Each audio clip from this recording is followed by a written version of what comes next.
Good morning, YouTube. What a great night of sleep we got. It was really, really quiet here.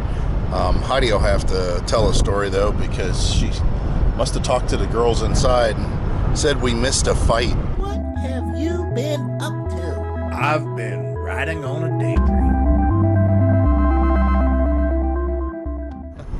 Well, we missed everything because I don't know what time it was, maybe 11. And that was pretty much it. Wow, I don't know, I just slept really well. We had somebody come in with this trail cruiser last night. I don't know what happened to them though. They dropped their trailer and left. That's kind of strange. We did have a little A-frame pop-up that was sitting right over here. This motorhome, I don't know when they came in. And then FedEx Custom Critical. Those are the trucks I used to dispatch. I used to train the drivers. Not so much for Custom Critical, but for our division, which was Auto Quick. But it was the same training, basically. Yeah, it kind of brings back memories. So what's the deal with the generator? Well, you guys have seen our video. If not, go check it out, of the extended camping setup that we have, boondocking setup. This gas tank is a marine gas tank. And one of the most important parts of that gas tank, believe it or not, is the gas cap itself. The gas cap has a special vent on it, and it's marine quality, it's marine rated, which you know that boats will explode relatively easy because of all the fumes that are held inside of an engine compartment, and then a spark or heat causes an explosion. Well, these gas caps that they have on this gas tank is made that if the gas tank reaches 5 psi, it will vent to the outside. You know, it'll vent to the outside, whatever that may be. In this case, it's inside the box, which, if you guys remember, I put a little vent right here just for that reason. Basically, what's happened in our case is because of the atmosphere change, you know, the altitude change, I had filled the gas tank, and I might have filled it just a little bit too high. And then what happened was the vent, which is very critical, got fuel in it, and it wasn't working correctly. And we were starving the generator. The generator just, after about 2 hours of running, it just shut off. Now, we were still awake and all that stuff. So I came out here and I cleared the line out. I took it all apart. I looked at everything. I cracked open the carburetor bowl. I drained it. I looked at the oil. I looked at everything, and I just thought, you know, I bet you it's got to do with this cap, because I've never seen fuel coming out of that cap before, out of the vent. You know, a vent is made for air, not liquid. And since the gas was in there, that's what was causing the problem. So after I fixed it, it's all straight. Now, the other thing I've talked about in great extent or great length, and I'll talk about it again, and that is the free app that you can get online called Alfred. Now, my phone keeps on falling over, but this is the phone that we use to shoot all of our live videos. Whenever we do our live, which we're about due for another live, but our live video is shot on this phone. Basically what we do is we set this phone up. Like if we have to stay at a hotel room, we'll leave a phone sitting in the hotel room, propped up. If we're stopped for the night and there's an area we want to look at, I could have put this inside the RV looking out the front window to cover the whole truck, but it's a little bit more sensitive when it's inside the truck. And it does have that wide angle lens that I've twisted on there with the Moment case. It's a Moment lens. It's one of the best. Very good optics. And basically it will listen for sound or any movement, and it will record and send me an alert if there's any problems. So it's just an easy way to look over our stuff. And again, the app is free. Now, we pay for a little bit. I think we pay something like $15 for the whole year, and it will save stuff in the cloud for us, you know, events and stuff if we have a problem with it. But again, this is something I've covered in the past. I don't remember exactly which video it was, but the app is called Alfred, A-L-F-R-E-D, Alfred. And with any extra old phone, it doesn't have to be, you know, like this is a Samsung Galaxy S9 Plus or something. And now that is actually considered an old phone, but it doesn't have to be anything special as long as it's got a good camera on it. That's pretty much it. So why am I hesitating here? Well, it's because I got to do something that I don't necessarily want to do, but I have to do. I don't have to, but I just feel more confident doing so. And that is, since we're in this ideal situation, you can see me reaching down here. That's right. I'm gonna change the oil. So as far as changing the oil on this, we have a full synthetic oil change. I've got to dig out. It's 5W30 that goes in here. I have not used a drop of oil, not a single drop of oil, for the last 5,000 miles running as hard as I have been, which is awesome. But I've got to get a funnel out. I got to get the oil out, got to get the filter out, got to get the filter wrench out, got to get the drain pan out, got to get the pad, the work pad that I lay on out. I got to do all that so we can do this oil change and get it over with. You sleep good? Not bad. I don't remember waking up or rolling over or anything. Didn't hear the cops pull in at midnight. Yeah, what happened? 2 locals. Oh, what were they doing down fighting. here? One of them wasn't that truck that was driving around in circles, was it? It was 2 locals. I don't know. Oh. She said that she got here at 11, and shortly after she got here, the cops pulled in because there was 2 guys fighting, and they were fighting inside, then they were fighting outside. She said the one guy came back in, his shirt was all tore up, and she said they're locals. She says Huntington has a good area and a not so good area. Yeah, we're in Huntington, Oregon again. She said she lives in the good area. Of course, everybody says that. Yeah, no. What's the deal with this guy just dropping his trailer? Oh, that's weird. Yeah.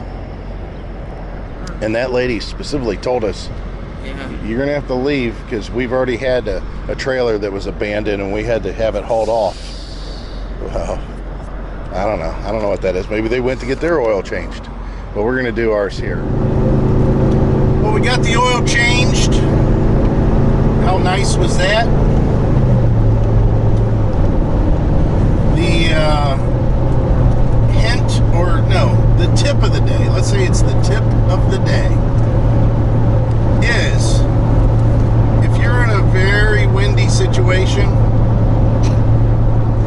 if you're in a windy situation so much that there's windmills in the distance, like I showed you guys, maybe it's not a good idea to change your oil there. Man, that drain was just blowing everywhere with the oil as it dripped down. So we had to wipe down the control arm on the front left. We had to wipe off the part of the differential for the 4-wheel drive. The oil was blowing everywhere. Then we had to completely pretty much clean our oil drain pan because it had oil all over it. I need to reset my oil life. It still said I had 42% left on oil life, and the way the truck calculates that, you know, there's a bunch of variables, but Ford basically says you can go by that information to change your oil. It's based on how the truck's being used. So, I mean, it sees that we're running, you know, a lot of RPMs. We might be idling at Blue Beacon with the air on for a long time. I mean, it sees all that and calculates the oil usage, but still, I mean, 10,000 miles, even with full synthetics, it just seems like a long time. I think that at some point people will get used to it and not think twice about it. But right now, that's not the case with me. I feel weird about that. Well, my opinion on it is an oil change is way cheaper than an engine. You're right. And I always told my customers when they would cry about the cost of oil, I asked them if they wanted to buy an engine. So, oil's a lot cheaper than engine. Look at the cows. Oh, they're all on a little skinny path. They're on their way to the slaughterhouse, probably. No, it was quiet last night. Yeah. I mean, we had our air running, so we blocked a lot of that out. But I didn't hear anything. We got there. What time did we get to the gas station? You remember? 3:30, 4? Yeah. About 3:30 or 4 o'clock. We fired up the generator and we started running the air conditioner. We ran up the air conditioner all the way until 7:30 or 8. Was it 7:30, I think. 8:30. Whether it be the 15,000 BTU or the 13.5, we switched back and forth, but we used 2 gallons of gas in all that time. It's amazing. Yeah, man, what a great upgrade. Boondocking wise, every RV is set up to run on a generator. You just have to know your power limitations. So, still, big investment if you want to look at it. Even if you have just one air conditioner, or if you're only wanting to run one air conditioner. You're going to spend $400 on a micro air easy start. All this stuff's in the links of our store. You can go look at their store and on Amazon. The link's down below. Just click on it. It'll take you to it. But the links are down below for all the devices that we used. And micro air easy start. We installed those on the air conditioners, both of them, so we can switch back and forth like we do. And we can run them both on 30 amp if we had to. And then the generator, and then the extended gas tank system that we have. All that again. Well, actually, yeah, the extended gas tank. I don't think you put that in the store, did you? So you're gonna have to go back and look at my video on the RV generator bumper mount, and there'll be links in there for that. But the generator, the boxes, everything that we installed on the back, that all... See that? Yeah, big bird. That all It's 55. allows us to bolt our stuff up to the back of the RV, pull into any place we want, like this place here, whatever this is, a rest stop, which we were thinking about staying here.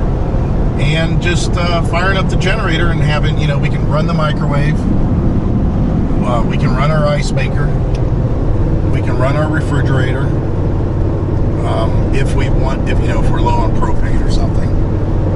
We can run our air conditioner. One of those things, we can do all that. Makes it a lot easier, makes it a lot nicer. You sleep better, not less noise. Sometimes, you get in an area, you don't think about it, but we learned the hard way when we were going to Kentucky and found the truck stops to be not the best. And the reason is because not so much the parking, which the parking's not always fun. Not because of the security, because sometimes you feel a little insecure where you're at and what you're around, because not the truckers aren't safe, it's the people that are in there trying to make money off the truckers. You know what I'm talking about.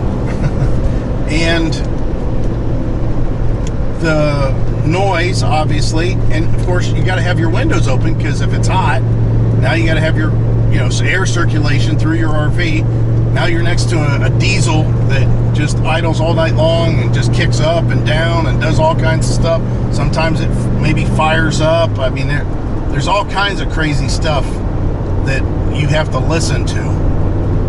And the worst part, by far, is you're suck, especially if you have a max air vent in your RV, or you have, you know, a really good, like I did that vent install on the old RV, that one that goes on the inside. You know, you're sucking in nice cool air potentially from outside, but you're also sucking in all those diesel fumes. So you're breathing diesel fumes all night long, and you're getting the noise of the diesel. It's so nice. We shut everything, you know, all the windows are closed tight. We fire up the generator. Yes, we have 3 carbon monoxide detectors in the RV, so don't even go there. And we turn on the air, and it's nice and cool.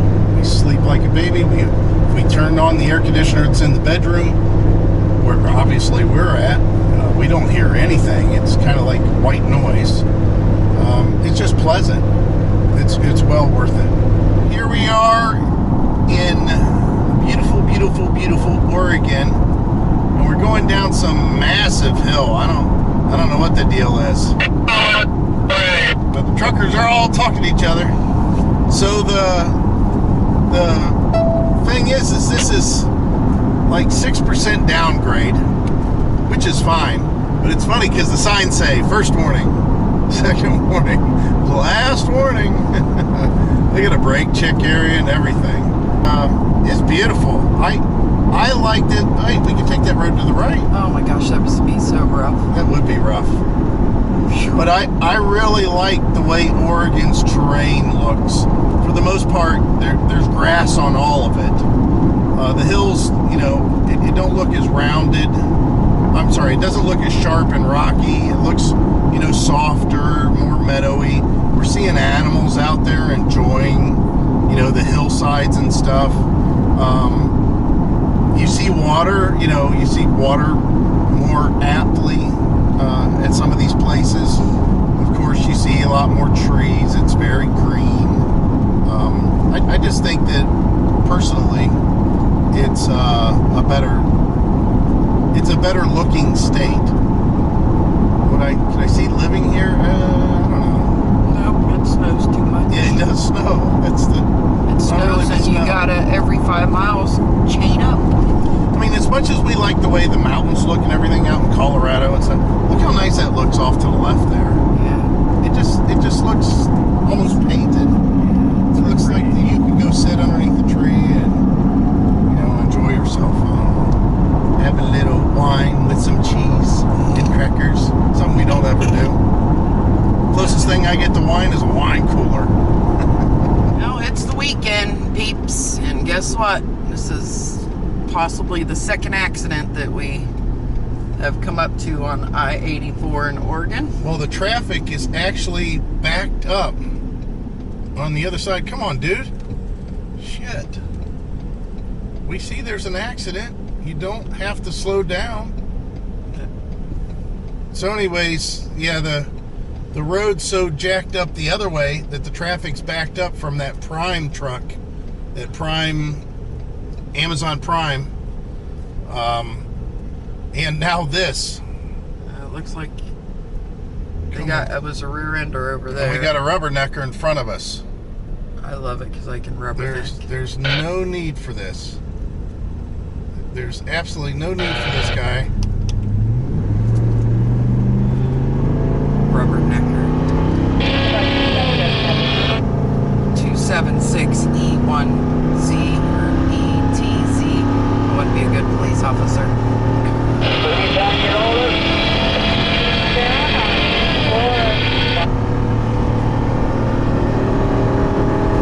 So anyway.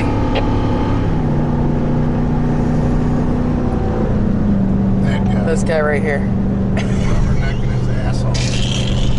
What's he think going on? I don't He's get a driver. He shouldn't be rubbernecking. I can rubberneck all day long.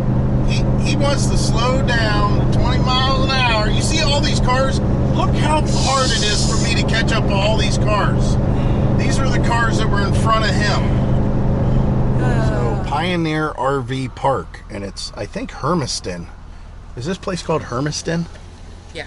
Hermiston, Oregon. Pretty easy to get to. There was a gas station we stopped at, and they pumped the gas still, which was weird. There was an attendant. But yeah, just a pull-through site. It'll handle up to 65 feet. Is that right? The pull-throughs.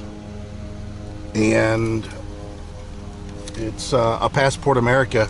So we only paid, what, 25 bucks here? Yeah, I gotta go get the $25. Okay.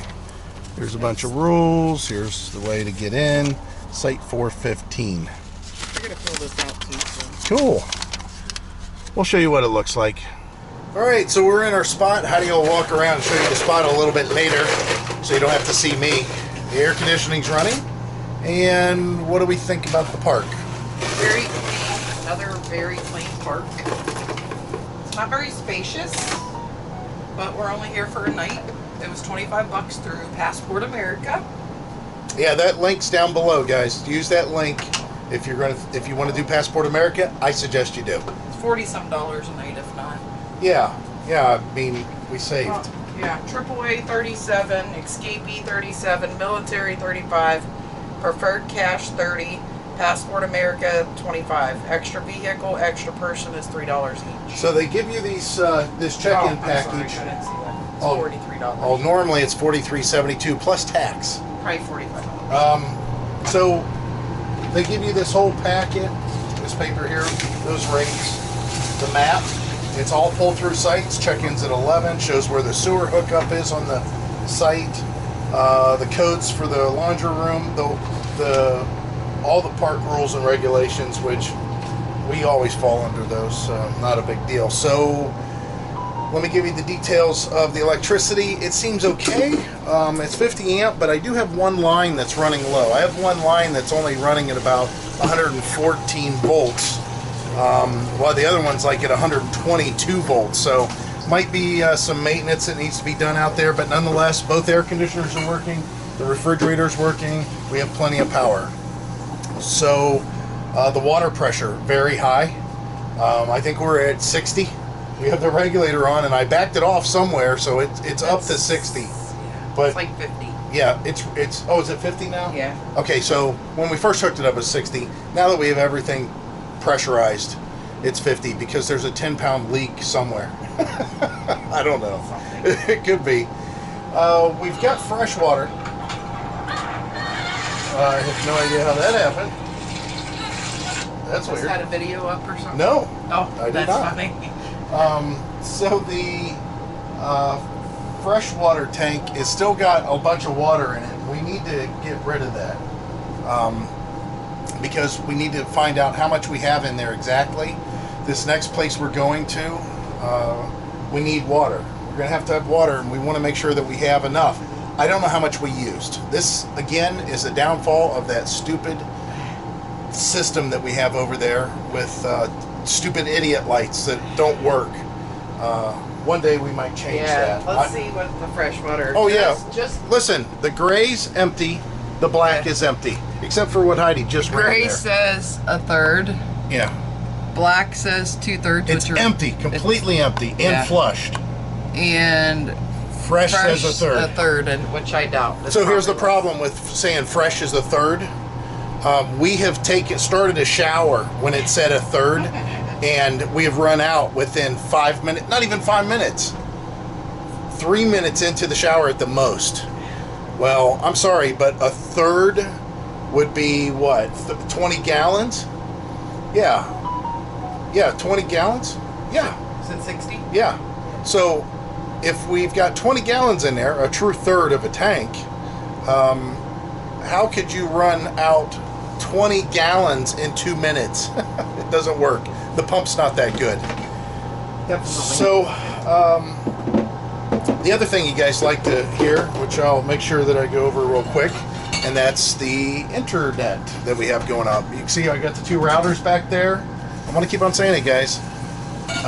Give a call out to EasyCom. Let them know if you're needing Wi-Fi, or internet.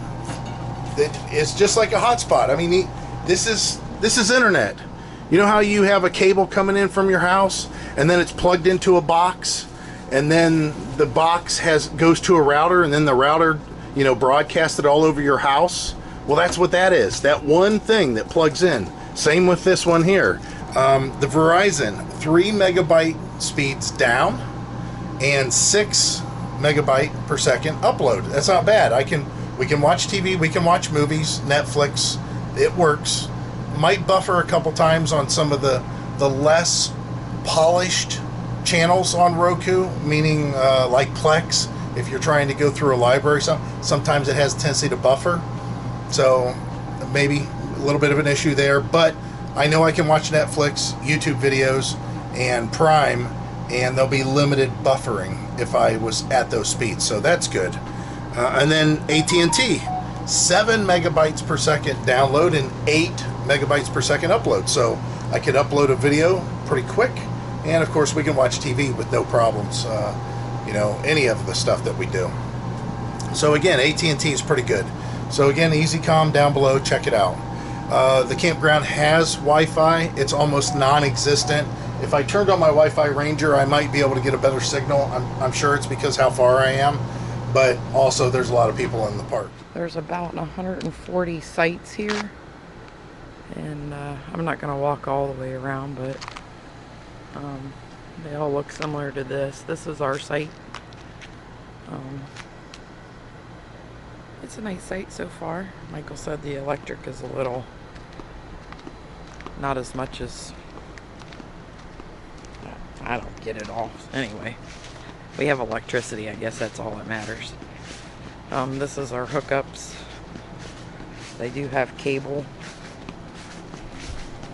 You just have to watch sometimes with this being so tall with your slides. But it worked out for us. So, like I said, it's super clean park. Trash is right over there. And there's sites available. Well, it's time again. Time to make the donuts. You guys remember that commercial?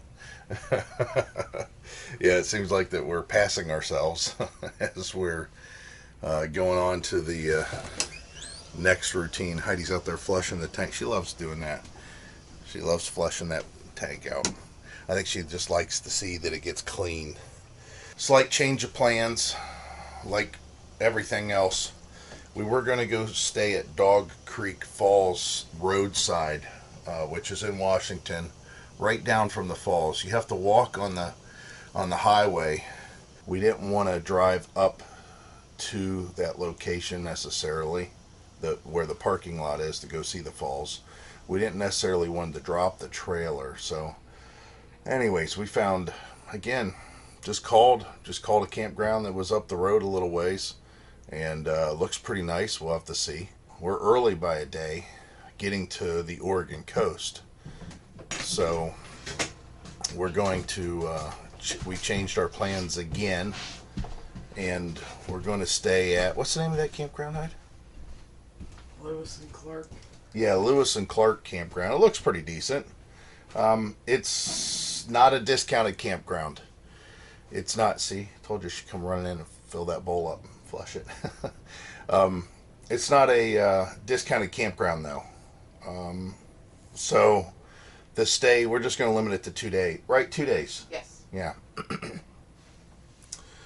As you can tell, I just got up, but it didn't take much to pack up. Got along some water here, and it's very scenic. You got the water, you got railroad tracks, there's a train back there, you got windmills and hills. It's really nice through here. It says something about Cascade Locks, but I don't know where. I honestly don't know where we're at this point. That's where we're going. Yeah, that's where we're going. We're 100 miles. Yeah, we're on 84 going west, and yeah, it's nice. So far, it's looking pretty decent. It's pretty nice, other than, again, what I said, the cold. God, can you imagine if we had a place here for the summer and a place in Florida for the winter? Woo! Would we be blowing some miles? That's a long way to be going back and forth. Yeah. Getting ready to cross over To the other side. what is it called? Something of the gods? Yeah, Bridge of the Gods. Bridge of the Gods. Which, that's weird.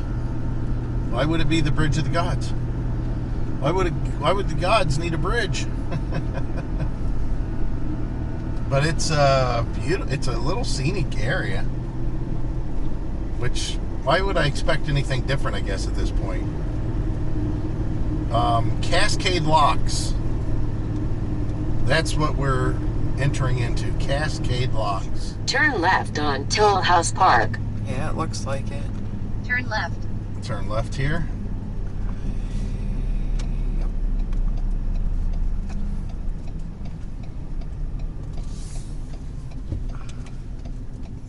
I'm not even close to any of those weight limits. Awesome. Oh, Heidi's got to get some money out. In 1/2 mile, turn left on Washington 14. Forget that. They're not paying. It's 14.6 is the height on this, which almost all tractor trailers are 14. Well, I shouldn't say that. A lot of tractor trailers are 14, but we are 11'2". Bridge. Yeah. They say there's another one that's even worse, though. That's a lot worse than this one. Which, I don't know what that is. Good morning. $4. Yep.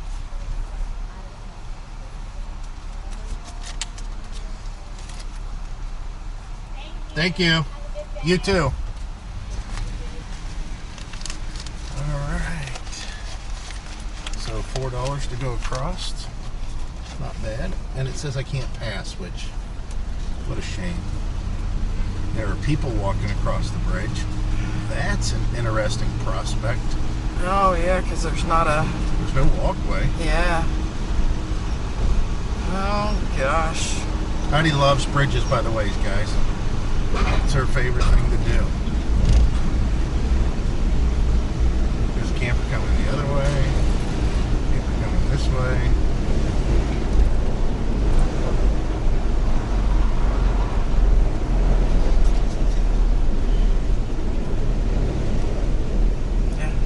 I'm sure we're not supposed to be stopping on the bridge.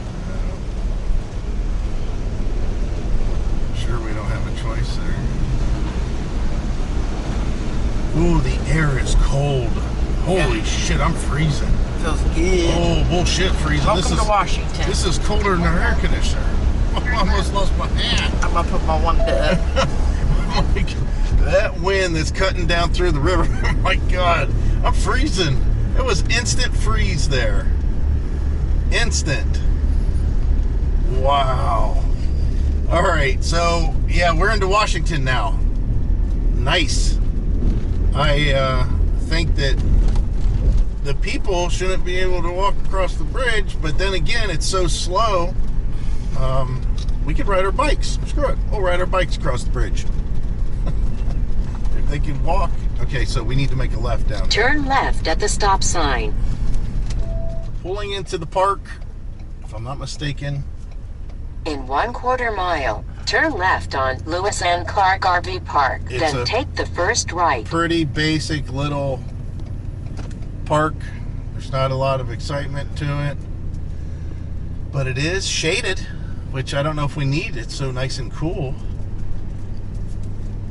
Might have to wear our jackets. Yeah, have to wear jackets and maybe Pants. long pants. Holy cow. We'll see.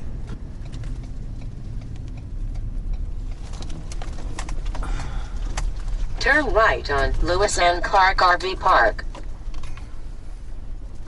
Oh, they refused the right to... Says it's closed. Yeah, any questions, call. There's some paperwork up there. Maybe that's for us. Who knows? All right, here's I'll hand that off. So, this is what the park looks like. I got to go turn on the Level Mate Pro, so when we pull in, we can kind of figure out what. Oh, those are cool. Look at that big tackle. All right, let's see what this is all about. Give you a lowdown on it. We made it. I always forget the name. I've tried to remember this name 3 times. Lewis and Clark RV Park. That's why they probably said it. Campground and park. Park and campground. We'll give you a walk around at some point. We're getting ready to go on a bike ride because I think there's a trail that's close. We need to go explore that. We'll try to bring you along if is actually a trail like we suspect. But I'm going to show you the campsites. First of all, there may be full hookups here. We're not on one of them. They do have a dump station here, which we got to go find.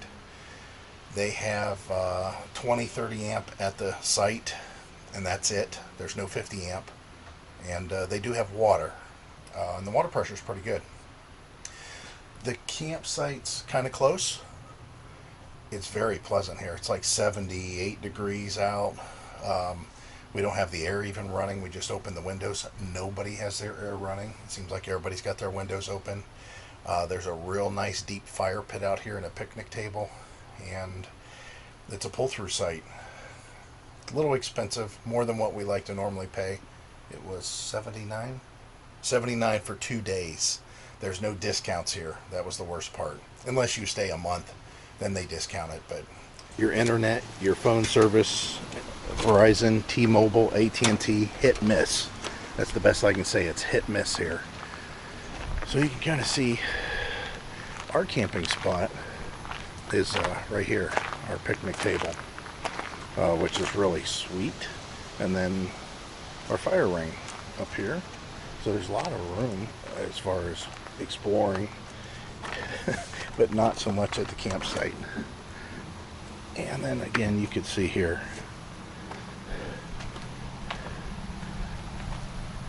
we can walk around, but a little bit on the tight side.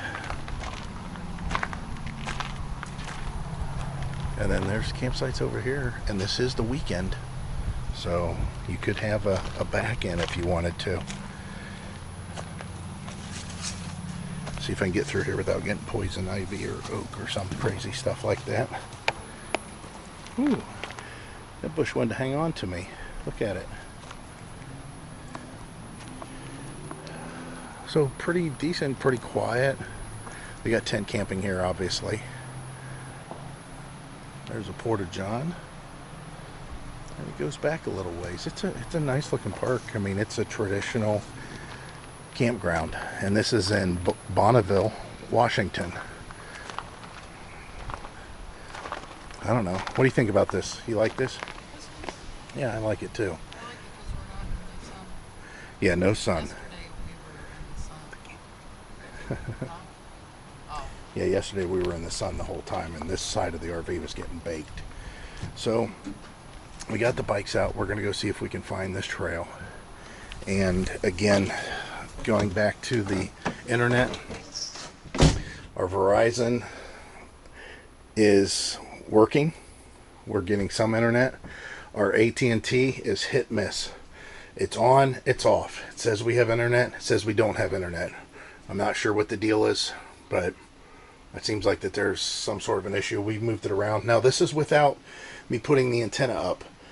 I did not put the antenna up, so I'm sure I could get better service if I did. And our T-Mobile's okay. It's 4G LTE. We do have a connection, so it's not horrible.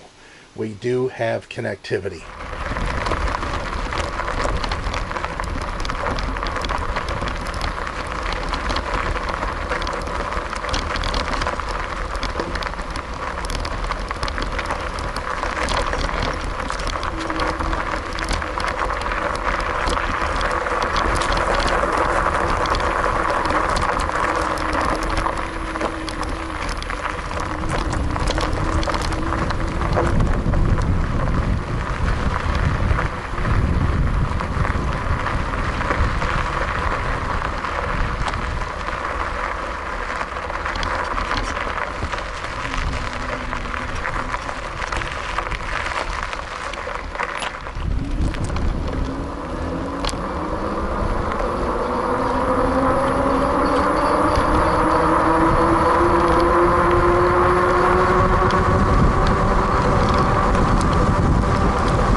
Yeah, isn't that nice?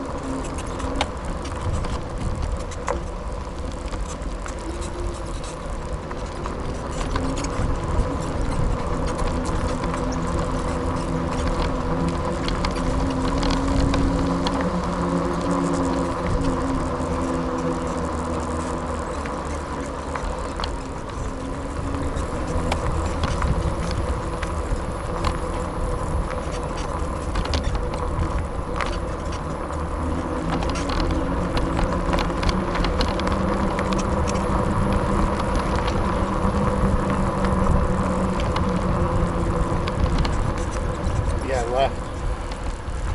Yeah, sorry. I thought you were looking at the map too.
So on our way back to the campground, which we went down to the river, we stopped here at Hungry Sasquatch. I thought it said Hangry. And it's awesome. It's a meat store in there. We got a couple of steaks. Maybe Heidi will look in the meat for sale stuff. They make your sandwiches fresh to order. You can see the gas stations right across the street here. Let me show that to you. And all this is easily accessible by bike path. You do not have to travel on the road at all if you don't want to. It'll take you from the campground directly here. And the people are very nice inside. They're holding our steaks until we're done eating, and then we'll travel along. But you can see it's real big frisbee golf type thing out there. And this park is immense. If you want to call it a park, it's like a living allotment. Is that what you would call an allotment? Yeah.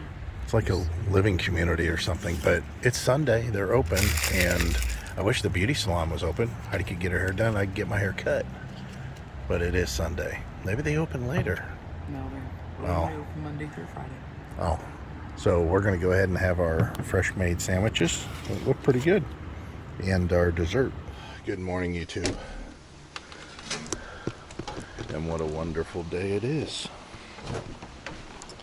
We have not showed you any of the park. And we're leaving the park. We've just been relaxing and having a good time here. We took our bikes on the ride like we showed you. Well, the truck's filthy. And we are heading to the Oregon coast. So from the hills of Washington, not mountains of Washington or anything, but the hills of Washington, the coast of Oregon, at least where we're at, it's a very short drive. It's not bad at all. We kept the truck hooked up the whole time. And this campground, what you see is what you get. We might show you a little bit when we're driving out, but it was uneventful except for last night. Now let me tell you what I think happened last night. All these people that are around us, every one of them, have been here since we got here. And there was even more. There was a gentleman right next to us. All these campsites were taken up across from us. There was all those campsites past that fifth wheel were taken up. There was a lot of people that were in here. And then they left after one day. Maybe we scared them away.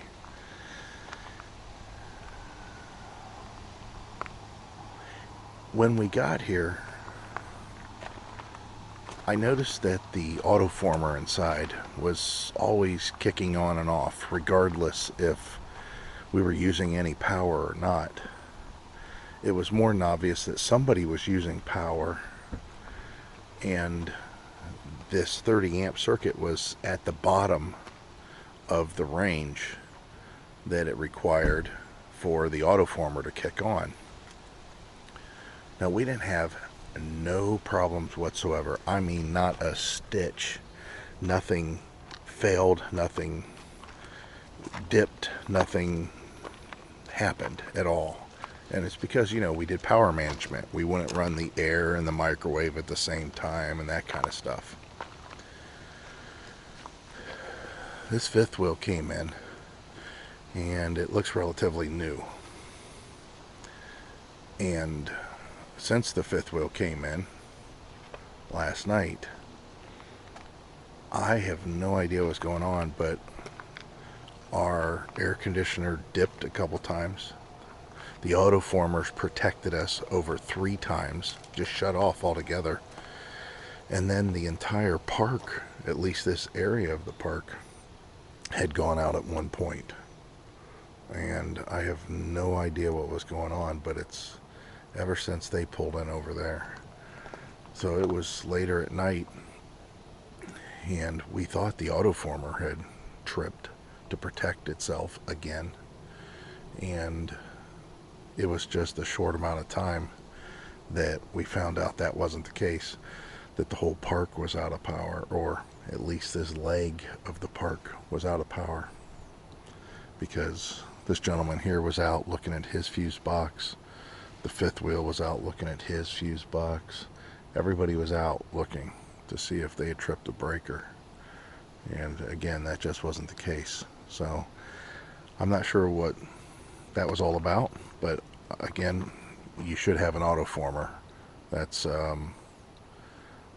my take on it, at least the power watchdog. So we loaded the bikes back up after we went on a few biking trips. The one you've seen just went down to the river, and we walked around the river, and then of course we did the luncheon thing. But yeah, it's a nice park. You can see the mountains off there in the distance, and we're not, of course, at any elevation really to speak of. It's only like 300 feet at the most. Not bad here. So we'll load up. We've got to go dump. We haven't done that in a long time. We got to go to a dump station. We haven't done a dump station since we left our house, when we literally pulled out of the driveway of our house for the last time. We had to go to the dump station at Paradise Lake that's close to us. So we haven't done a dump station since then, but we're in good shape. Our gray water tank is full, so we'll have a good flush once the black tank is done. But as far as the black tank, we'll have a little bit of water in there while we travel, and then we'll wait until we get to the next place, hook up, because we got full hookups there, and go ahead and do our flush and everything like we normally do. We're going to the dump station, so it's not like it's real exciting here, and we're not even sure where the dump station is, to tell you the truth. But I don't think there's anything left at the camp. We didn't leave anything out because we never. You put the steps. Yeah, well, it seems weird that we're moving out of here, but it's time.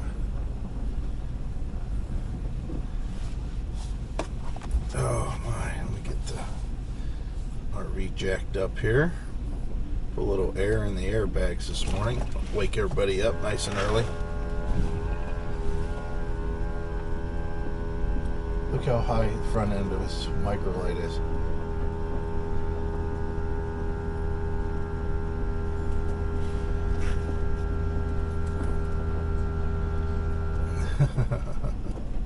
So the dump station, that's a dead end. That's good to know. You gotta realize that it's all the way around here, back towards the office, which I'm sure is not a normal drive for most people. But the only reason we know this is because the gentleman that was interested in buying our bikes, it's funny, as soon as people see our bikes, they always got questions. Oh, where? And they're all over the internet. Turn left, then turn right on Evergreen Drive. Anyways, this gentleman, we seen him leave the park, and his wife stopped and wanted to make sure she had a contact number to get hold of us about the bikes, which I'm not holding my breath on that. I've been selling stuff for way too long to know I'm not holding my breath. And they went out this way. They turned around and came out this way. And I was thinking, well, that's the craziest thing. Why would they come out this way?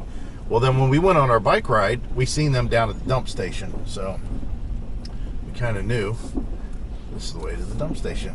You can see here off to the right, another Arctic fox, an old Arctic fox.